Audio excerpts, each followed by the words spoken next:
আজ পশ্চিমবঙ্গ বিধানসভায় মেনশন পর্বে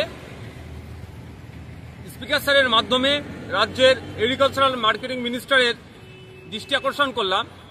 রমজান মাসে যেভাবে ফলমূলের দাম বেড়ে যায় এবং কালোবাজারি হয় সেটা রোধের জন্য আমরা সকলেই জানি। আর 2 সপ্তাহের মধ্যে পবিত্র রমজান মাস আসতে চলেছে।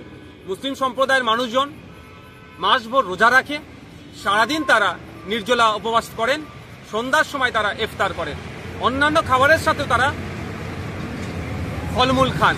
কিন্তু দুর্ভাগ্যের বিষয়, এক শ্রেণীর অসাধু ব্যবসায়ীরা এই সময় স্বাভাবিক সময়ে বিগত দিনে ফলমূলের যা দাম থাকে, রমজান মাসে ফলের চড়া দামে তারা বিক্রি করে এবং ফলের কালোবাজারি করে। তাই আমি আজকে মাননীয় মন্ত্রীর দৃষ্টি আকর্ষণ করেছি, এই দাম যাতে নিয়ন্ত্রণে থাকে, কালোবাজারি না হয়, তার জন্য একটা টাস্ক ফোর্স গঠন করে এটার ব্যবস্থা গ্রহণ করা। যে সমস্ত অসাধু ব্যবসায়ীরা এই কাজের সাথে যুক্ত থাকবে তাদের বিরুদ্ধে ব্যবস্থা গ্রহণ করা। এখন দেখার বিষয়, মাননীয় মন্ত্রী মহাশয়কে রোজা শুরু হওয়ার প্রায় 14 দিন আগে জানিয়েছি, ওনারা কি ব্যবস্থা গ্রহণ করে। পশ্চিমবাংলার একটা হেভি অংশের সংখ্যালঘু মুসলিম সম্প্রদায়ের রোজা যারা রাখবেন, তাদের রোজা রাখার শেষে যারা ইফতার করবেন, সেই ইফতার যাতে সঠিক দামে কিনতে পারে, তার কি ব্যবস্থা, তার কি সুরাহা করে, সেটাই এখন দেখার বিষয়।